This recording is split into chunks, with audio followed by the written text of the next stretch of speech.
Hi, this is Monica Packer, and you're listening to About Progress, where we are about progress made practical. Happy 9-year podcast anniversary. The official date is November 8th. That was the date back in 2016 when I released my very first episode of About Progress, a date that I still have to look up every year because numbers do not stick in my head. But nonetheless, November 8th brought us 9 amazing, crazy years. And I have to say, it has been a wild ride. Each year around this time, I share a sort of state of the podcast address, similar to the State of the Union address, but with a unique twist each time, and also way less serious and with worldwide implications. This year, I would like to share a little behind the mic, a candid, kind of big look at what it really takes to sustain a passion project like this for 9 years. I share what you don't typically see or hear about what it entails to pursue and create something for this long. Because even though I know other people have gone after their passions for literal decades, I'm just going to be blunt. 9 years is a long time. It at least is for me. This has been the longest standing work and passion I have ever had. And I'm grateful to share more of the behind the scenes with you.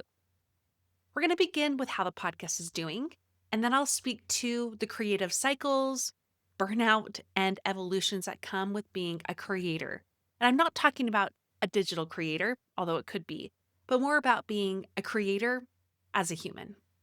That's coming up after a quick break for our sponsors.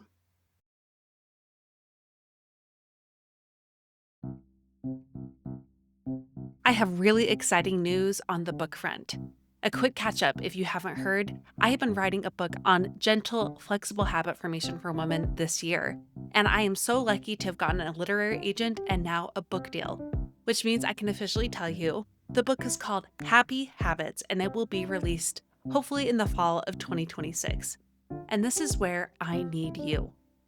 Leading up to the launch of this book, I need a committee of gal pals just like you to be my early test readers, to pre order the book, and to act as grassroots publicists the moment each of these steps are made ready, and to potentially act as an advanced reader.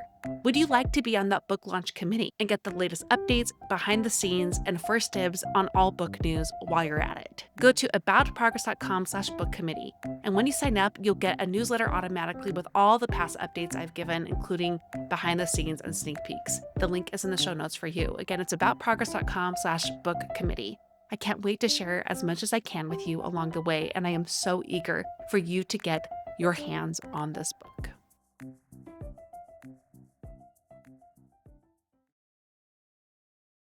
Let's start with some stats. First, I want you to know we are so very close to crossing over the 4 million downloads mark. However, I'm not totally sure about that for multiple reasons, mostly because softwares and apps have tracked downloads differently, not just between the different apps, but also differently over time. Before, anytime someone pressed play, it used to count as a download. So if someone listened to an episode and pressed stop and play over and over and over, maybe they got interrupted a lot, that would count as a unique download each time. But that gradually shifted to get tighter and tighter and tighter on what actually counts as a download. There was a recent app update that made that even more complicated. I'm sure I'll talk about that later. But according to my numbers, of where I think we are at, we are about to cross 4 million downloads. So that's very exciting. This specific episode is our 738th episode. But then again, that's not 100% sure. When my podcast manager, Taylor, and I took off 2 months from the podcast a couple summers past to switch all of our episodes over from one podcast host to another, which was something we had to do to start having ads with my new network at the time, we noticed that there were a couple repeats in numbers. And also, some episodes have been taken down for various reasons. And then we have the mini episodes too now on Saturday that I don't count as official episodes. So still take that with a grain of salt. What I do know is we have had hundreds of guests. Out of those 738 episodes, I think at least a majority of those episodes are with guests. That which number, I don't specifically know, but that's one of the things I'm going to start getting some official numbers on coming up on our 10-year anniversary next year. But I will just say, some of the most notable guests we've had have happened this past year with Sharon McMahon, an episode released in January of this year, and then Catherine May, something that was released around that same time. She's an author and someone I really respect and love. Those two top my personal list of big get favorites, and they both happened in this year alone. I have many others that have been close gets and people that are on my list right now that I'm really working hard to get on the podcast. So stay tuned for 2026. Now, this podcast began because I was writing a blog called About Progress, where I was all over the place, to be honest. I was trying to share in my own pursuit of searching for progress over perfection. And I was using the blog because on my do something list, my first list I ever made, I had start a blog on there because it was something I had thought about doing for 8 years and never tried because I didn't think it would be good enough. I didn't think anybody would read it. I thought it would take a lot of time and not be really worth the effort. And in many ways, all of those things were true. But because I was finally in the messy middle of actually doing something, it got me into the practice of being a beginner and being okay with it not being a success overnight or something that was bringing in money. So when I had the idea to start a podcast, thanks to listening to a couple podcasts that were run by podcast hosts that were like me, just normal moms who weren't radio show hosts, didn't go to school in broadcasting or journalism, and yet they had these podcasts that were so impactful in my life, I had this thought, well, maybe I could do that too. I'd always been interested in journalism, in talk shows. I was actually voted most likely to be a talk show host back in ninth grade and things like that. And in fact, when I went into college, one of the things I was considering pursuing was becoming a news anchor woman. I really had my eye on being the next Barbara Walters. But my life took me many different directions, and not going into broadcast journalism was one of them. But I just thought, I could try this and it could be good. For the first probably 2-ish years, the podcast was primarily me interviewing other people about their stories of making progress. I interviewed friends, friends of friends, and gradually I started to ask people that I could see online. My first big gets were Amber Breezicky, who at the time had something like 20,000 followers, and now she has well more than that, biceps after babies. She's an amazing follow. And another big get that I can think of early on was a makeup artist named Katie Oldham. Oldham. I think it was Oldham. She's not online anymore, but those two kind of got those wheels spinning for me and knowing like, oh, I can ask people with followings too. And from the beginning, I tried to always mix having people who didn't have an online presence, like quote unquote normal people, and then people who did have an online presence. But it was all about stories. And it also ended up being a lot about people's mental health. And at that time, this was a new topic online. People had not talked about mental health struggles at all. And this was sort of a revolutionary thing. And it was something that I was doing more too. As I wrote my blog before I started my podcast, I was sharing more about my life stories alongside all these hits and miss kind of posts about recipes I was trying in DIY and interior design I was working on. Like it was, again, all over the place. So a lot of people that came on the show ended up talking about their struggles with their lives and their mental health too. Now, after a few years of doing that, I pivoted from it being more stories based to it still being about stories, but also more about expertise and learning and growing and evolving. And the podcast shifted to being more about personal development outside of perfectionism. And as part of that, I began to do my own solo episodes just here and there. But for a good deal of time, I really hid behind my guests. I was convinced that people were coming to the podcast to listen to other people, not to me. That was something I had to shift later, and I'll get to that. Another part of our development is for a few years, something that stood out with my podcast is I did a monthly theme for my interviews. So, creativity, I can't even remember a lot of them, but I remember creativity being a big one and health or relationships, but oftentimes they were more specifically worded than that. And that was something that drew people in until we got to the point where I realized that as soon as people saw a thing that didn't resonate with them or that they thought they had, they wouldn't listen for the entire month. So I switched formats in 2021. And with that, created a really hard pivot with the podcast where I stepped up more than I ever had as being the primary expert and teacher on the podcast and guests appearing only twice a month instead of every week. And as part of that, me teaching about habit formation came along for the ride, honestly, quite accidentally.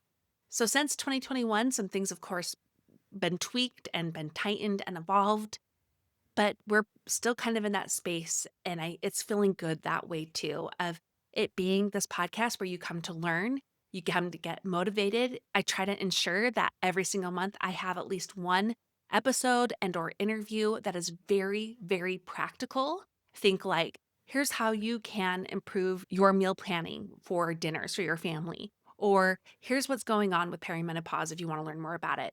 And then some deeper kind of topics like identity and the way that we view ourselves and deeper relationships that we have with ourselves and confidence and self-care and things like that. So that's still something I've tried to focus on. I know that my audience, you, this community, really like both deep and practical topics. And when I look back, that depth was always there. And the practical side of it came along more and more with time. And it fit more and more with my own evolution of seeing what it looks like to grow in real time as someone who desires to improve their lives. I'm talking more about personal development. And so we're still there, but I do, of course, have goals and desires to continue to polish the show, to pivot as needed, to become more professional other ways, and of course, space to evolve with time too. Another quick update for you. In the late fall of 2022, I believe, or early 2023, Apple did an iOS update that dramatically slashed everyone's downloads. Like I'm talking about everyone on the entire podcasting universe. Everyone's stats got cut in half, if not like by 2/3. And we were like that. And the worst part of that is I signed with my new ad network in the fall of 2022. And so that happened later, right after that. And then I had my baby January 2023. And that whole year was just like lighting the podcast on fire. It was like everything was on fire. And I was on fire with my personal life too, and just in a survival place. So that was really scary and hard. And 2024, as you know, was our make it or break it year. Like, hey, are we going to be able to stick around thanks to all that just happened with that? Now, we gradually did get to a point where I could stick around by the end of 2024, and I'll share more about how things are looking now. And we've also been gradually building back up our download numbers. But unlike other times in the past where they shifted how they counted downloads and you would just like bounce back within a couple months, this has been far different. And I know I'm not alone in that. It has been extremely slow and at times disheartening, just where our numbers are compared to where they were even a few years ago. But we're still here. My podcast network is still with me. The Supporters Club is helping. And my coaching is really what has been the biggest financial blessing here in terms of making this podcast and my work here financially worthwhile because of the coaching clients it brings in. While the Supporters Club and the podcast ads you hear simply pay for my expenses, and that's it.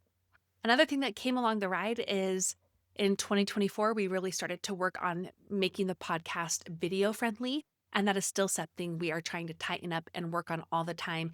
And my YouTube channel is slowly growing. I'm finally past the follower number I need to be at in order to start bringing in ad revenue there. But I still need to get a certain amount of views within a 365-day period in order to qualify. So we're working on that too in hopes to make this podcast financially stable on its own right, which is important. Speaking of financial stability, let's talk about that really honestly, shall we? This is the first year I've consistently made enough money to make it worthwhile to not get a job, to not go back to teaching. I love and I value coaching so much. I have adored my clients and it's been a privilege to work with them. So I am very, very grateful that the coaching arm of my business is making this work possible. But some weird things about that is, in order to have the podcast, I need to make sure I can pay all those expenses. And if the ads don't do that or the supporters club doesn't do that, then we're officially in trouble. But I don't pay myself as part of those expenses. And so, in order for me to make money from the show, I have to do more work outside of what you hear on the podcast. And that more work is a lot of work. And so, for example, this fall, I could only take on 3 part-time clients instead of in January, where I had 11 or 12 clients, 8 full-time clients is how that stacked up. And I had to cut down tremendously on that so I could finish my book. And I'm not really sure how that will look next year. I'm always really careful about the number of clients I take on because they are investing time and money into working with me. And I need to be fully on board and present and able to support them throughout our time together. So this just kind of creates question marks. So I don't really know what next year will look like. I am about to finish my writing my book, but I know editing it and then leading into publicizing it and publishing it and the launches of it and the promoting of it, which are all largely on my shoulders as an author, is also going to require a tremendous amount of time. So I'm going to have to be thinking really carefully the next month or two what I'm going to be doing client wise, which also is a risk because without coaching clients, where we're at with the podcast is only getting our expenses covered. So that's kind of the nitty gritty of that. Where we're at right now, though, I will say is in a much better place than I would say May or June of 2024 when I really felt like I was on a sinking ship. I don't feel like I'm on a sinking ship. I love this podcast. I think it gets better and better. I think my skill sets have improved dramatically, especially if you go back to 2016 and 2017 and listen to those interviews. I think my connection with my community is really high and knowing what you need and want and how I can serve you, as well as my network of getting people who can teach us well and my own teaching abilities and coaching abilities too, to do a good job here. So, for all those things, I'm very confident. And the book is tremendously exciting. I've been really happy with my process of working with the publisher on that so far. And while I know so much is coming, there's a lot of good things coming down the pike. And for that, I'm still here and excited and good stuff. So that's kind of the state of the podcast. Now, after the break, what I want to do is to get even more personal with you.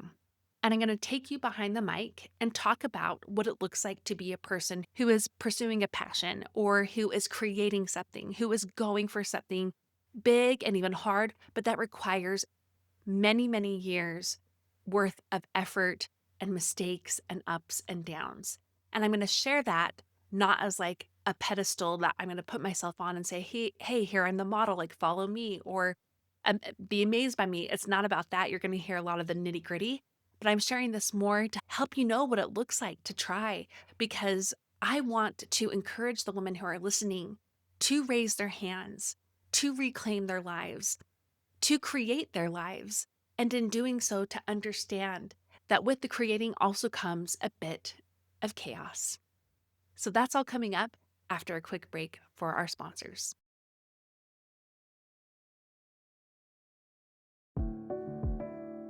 If you owned a business, would you sign up for continuing education to support it? What if you were or are a teacher, a beauty technician, a doctor, a photographer, a dental hygienist, or anything else? The answer is, of course, you would sign up for continuing ed because that is what all good professionals do. So if you would answer yes when it comes to investing in a job, then why are you any different? I have found that online education for parenting abounds. I have signed up for countless courses and conferences for parenting my ADHD children. But in our pursuit to be good mothers, we put parenting and mothering above being humans, which affects those things, obviously, so deeply. So, where's the online education for moms to learn not just how to be a better mom, but a better, fulfilled, joyful human? That's where the More for Moms course comes in. This was my More for Moms conference turned into a self-paced course made up of 25 world-class speakers who will educate you on how to be you again in ways that are deep and practical. From making sense on why you lost yourself to good intentions in the first place, to helping you explore what it would look like if you were on your own list, to tactile ways to improve your everyday, from dinner to style, to hobbies, to fun. The More for Moms course has it all. I want to invite you to invest in continuing education for yourself by signing up today for $20 off with the code LISTENER at checkout. This is an exclusive code to listeners of the About Progress podcast. When you sign up, everything from the More for Moms conference becomes a self-paced course. You get access to all conference material from video to transcripts to audio, so you can catch up or revisit all speaker sessions for years to come. And my favorite part is the More for Moms conference audio. It's a private, ad-free podcast feed with all 25 speaker sessions, so you can listen on the go, which is my preferred medium. Again, you can sign up for $20 off with the code LISTENER at aboutprogress.com/moreformoms. It's time for you to invest in continuing education for you because you are a person too.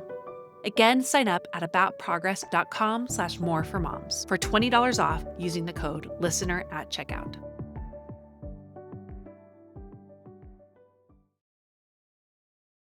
So, what I'm going to share with you is the messy middle of podcasting. I'm going to share some things behind the scenes here, but every time you hear the word podcasting, I want you to substitute it for yourself with creating or pursuing a passion or going after a dream. And again, this may seem a little bit not so positive all the time, but I think by now you know I like to share about the in between or as much as I can.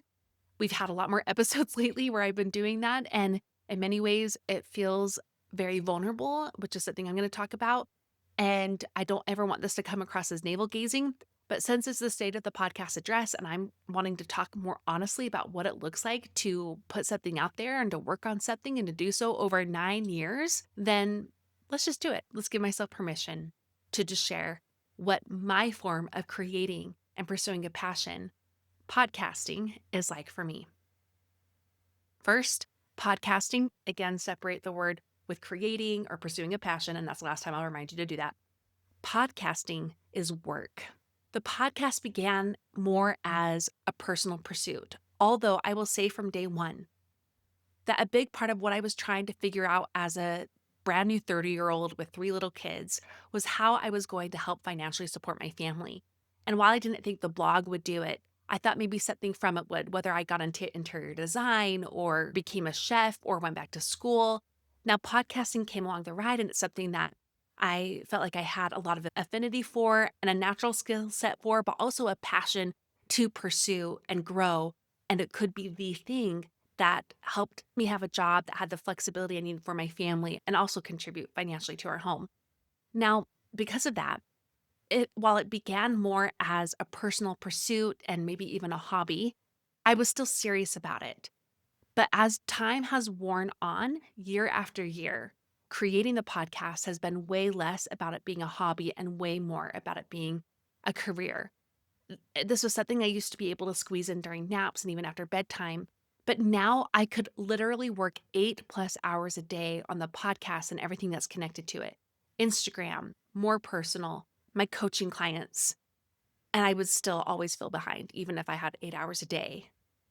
I have a very small team that support me. Taylor, my podcast manager, who has been with me for over 7 years, and Andy, who joined our team earlier this year and who has already become indispensable. She helps me with editing the show and creating graphics for it. Andy also does a Saturday episode. She does a great job. She does that fully on her own. Well done, Andy. And then also Alex, who helps edit some videos for Instagram when I get them to her, which has been pretty measly lately. Like Alex last month worked 1 hour the whole month. That was my fault. And Taylor and Andy both have their own jobs too. And so they have very few hours. They both work between 8 and 10 hours a month. So I do have a team that make it so I can even do this. And without them, it wouldn't be possible. But like I said, if I had more time, I could easily work 8+ hours a day. This is work. So, whatever you're pursuing, it's going to feel like work. This is an amazing thing to work on. It's a cool thing to make a little bit of money from. And it is rewarding as anything else. And it's still work. And I have to remind my kids of that anytime they have something they want, whether it's to be on a competitive baseball team or to join a play, which 2 of my kids are in right now, that sometimes it's not going to feel so fun. It's mostly going to feel like a whole lot of work. And that's been true for me. Podcasting is work. The second thing is podcasting is lonely. It's partly because of this medium. Podcasting doesn't really lend itself to immediate feedback. You don't get to see people's faces and their reactions. Podcasts aren't typically a place that people comment on things or give immediate feedback to, or even any feedback at all. So, in a lot of ways, podcasting feels like you're shouting into a void. And also with that, because most of what goes around with the podcast and everything connected work wise with it is mostly on my shoulders, a lot of it feels like a one woman show. While I can still get some support and even some feedback from Taylor and Andy, we want their hours to be so limited because, again, they have other jobs. It's mostly me kind of doing things. And that was very much true for the More for Moms conference. Every little teeny part of that was a one woman show. And as part of podcasting being lonely, you often feel like you're on a roller coaster. I really do think that's the best analogy for any creative pursuit. You ride a roller coaster. There's high highs and there's low lows, but most of the time you're somewhere in between and just riding these waves. And sometimes it feels like you're stuck on a ride by yourself, and it's a ride that you created and you can't really get off. So, for some reasons, for those reasons, and I'm sure a few more, pursuing something, calling something your own can be lonely. And that may even just be because a lot of people don't understand it. I still get asked all the time, how's your blog going? Because people just don't understand what I really do. Or I have people that I know in my family who have never listened to a single episode or who feel embarrassed that I do things online. And that's okay. But that's part of the loneliness. Women in my neighborhood or at my kids' school don't really understand this. Talking about what I do at the grocery store doesn't really happen, so I don't even explain it. And mostly as a woman who is primarily the main caretaker for the kids, who categorized herself as a stay at home mom for years and years. And I would still honestly call myself a stay at home mom who works part time from home too. Most people, though, out in the world see me and don't ask me about anything else besides my kids, which I honestly don't really care about because it is hard to explain. So, because of all those reasons, podcasting is lonely. And when you pursue your own thing, you will feel lonely at times. And perhaps it's even lonely just because people don't connect with you wanting more out of your life. The next one is podcasting at times feels bleak. And this is true again for all pursuits. You want to quit like every 6 months. I almost can put a clock on it. About every 6 months, I think it's time to be done. And it just feels like too much work. I feel burnt out. I feel like nobody cares. There are more and more creators, there's more and more podcasters. The field gets more and more saturated. There's now artificial intelligence taking over everything. And that's a big worry.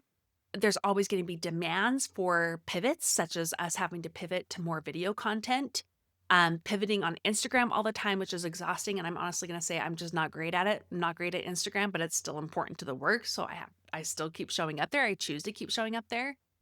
And it can feel bleak that way. It's just like, why do I always have to keep changing? With that, it may sound like, why do you say it's bleak? You just said you're about to cross the 4 million download mark. And that does sound like a lot.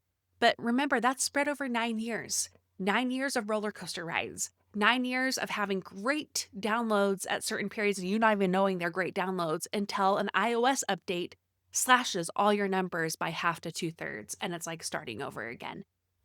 Pursuing something and calling it your own, you're not going to love it all the time.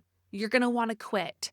And other times it will feel like you're doing all this stuff for nothing and nobody cares. And if you feel that way, you're not alone. The next one, podcasting is vulnerable. If you are working towards something that you have a lot of passion for or love for or a big why for, it's so deeply connected to you that the product of what you do, the end results, are easy to misplace as yourself. So if I put out an episode, even if I'm interviewing something, but especially if it's a solo episode, it feels vulnerable because I'm not just sharing an episode, I'm sharing me.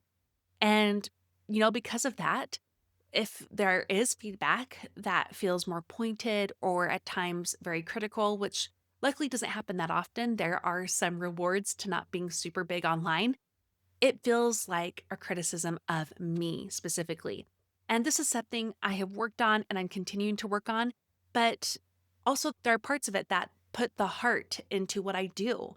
So much of what you hear is me. And because of that, I think that's what can make it better too. So it's kind of this fine line of letting it be connected to you so deeply while also having some internal boundaries about it and how much you're going to let someone's bad comment or negative review or misunderstanding of you ruin not just your day, but your life and your pursuit that you're going after.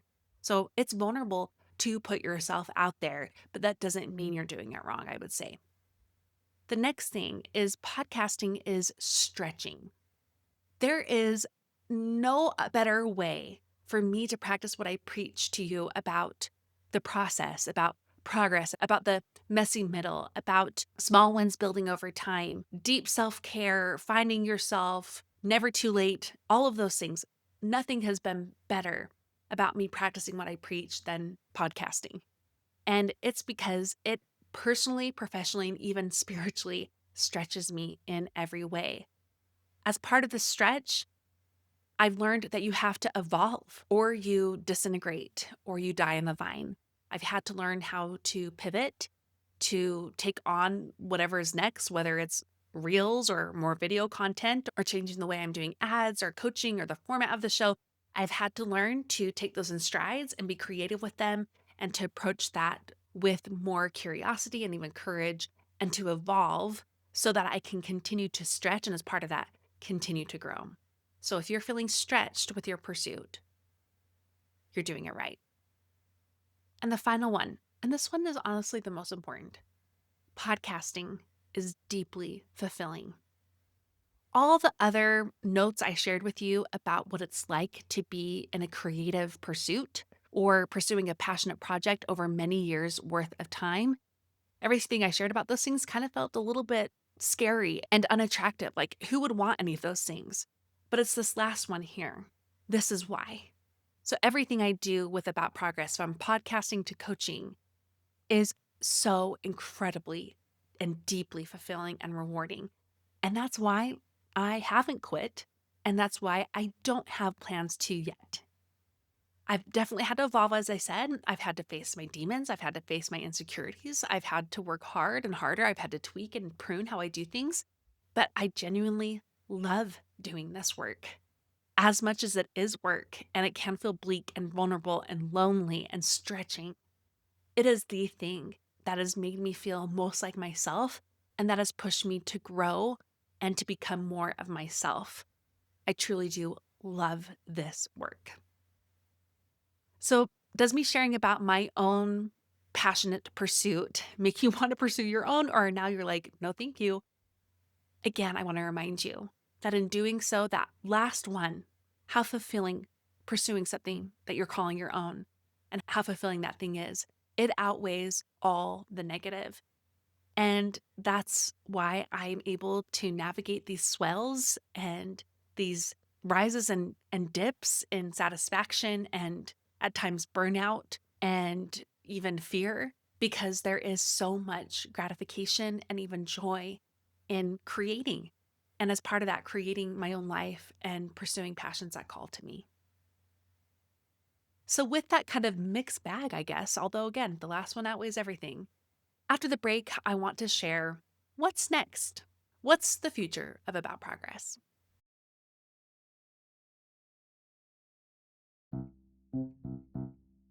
I have big plans for the holidays, and they mostly involve me getting ready for bed by 7 p.m., wearing comfortable pajamas and curling under a blanket with my family, with the tree lights glowing softly, and playing games, watching shows, and reading books. I can already picture it. I can tell you the pajamas I will be wearing the most are my bamboo pajama sets from Cozy Earth. I bought my first pair 2 years ago, and yes, I know the exact timeline because I immediately fell in love and hate wearing anything else. I wore them just last night, in fact. Their soft knit bamboo fabric drapes beautifully. They are somehow lightweight while still keeping you warm, and they look so classic you can lounge in them much longer than your typical sleeping hours. Top off that pajama set with a bubble cuddle blanket, and you are set. The Bubble Cuddle blanket combines comfort with its faux fur style. It's plush, soft, and adds a touch of luxury to any room. Both of these items would make for great gifts for anyone from your mom to your bestie to yourself, I'm just saying. And I already know that my kids are going to fight over the blanket, so it may be time for each one of them to get their own under the tree. I've been a long-standing fan of Cozy Earth. Their sheets are our absolute favorites, and I'm thrilled to share their special offer with you today. Black Friday has come early at Cozy Earth. Right now, use my code COZYPROGRESS to save up to 40% off in savings. These deals won't last, so start your holiday shopping today. And if you get a post-purchase survey, be sure to mention you heard about Cozy Earth right here. Again, use the code COZYPROGRESS at checkout. Wrap the ones you love in luxury with Cozy Earth.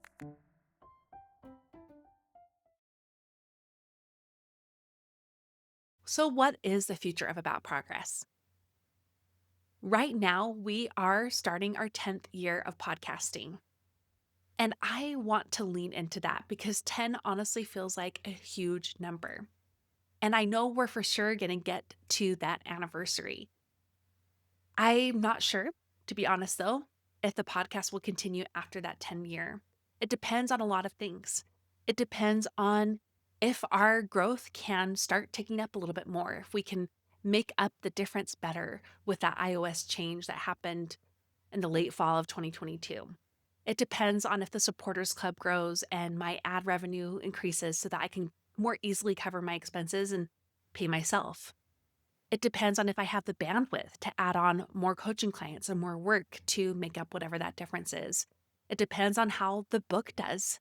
That's honestly one of the biggest things it depends on. But I know for sure I'm at least going to get to November of 2026. And I have to tell you, as part of that, right now in this moment, I feel excited. I feel excited about what's coming down the pike. I have already planned the entire year for 2026. I know all the people that I'm interviewing.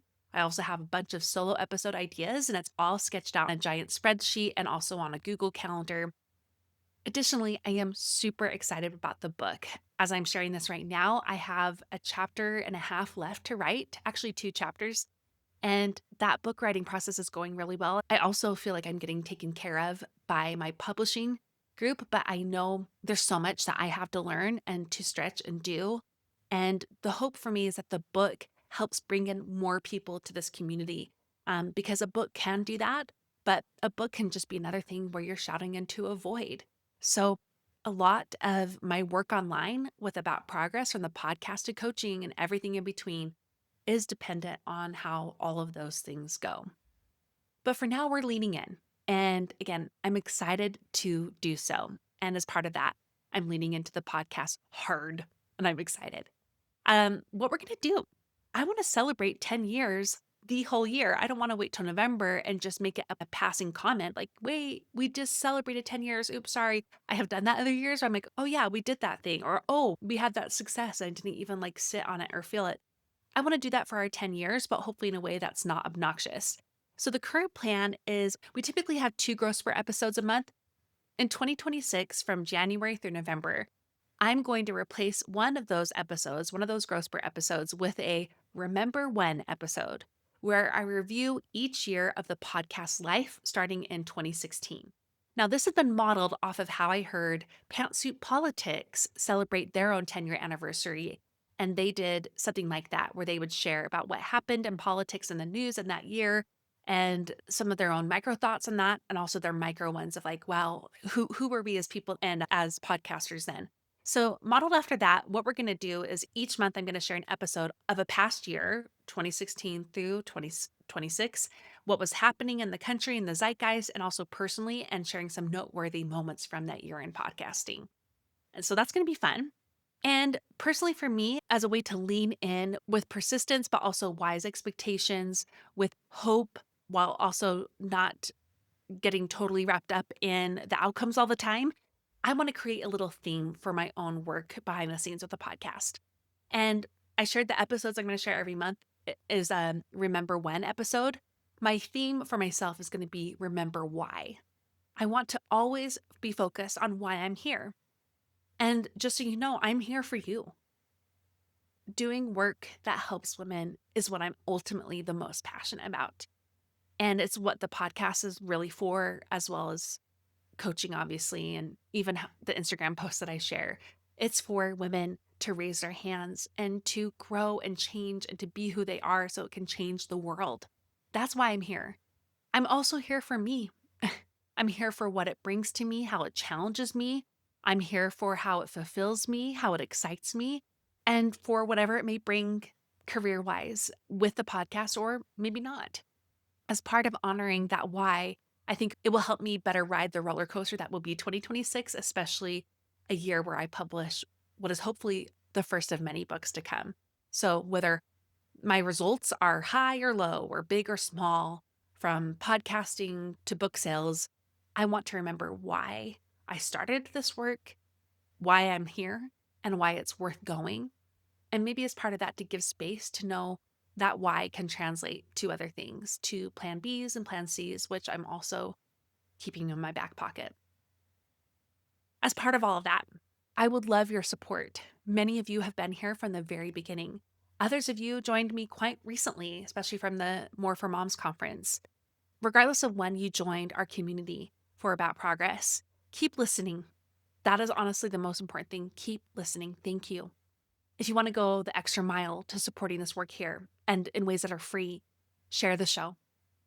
Text it to a friend, share it online. Any way that you share the show helps tremendously in organic growth, which is the best kind of growth to have. Another way to support the show for free is to leave a rating and review, especially right now.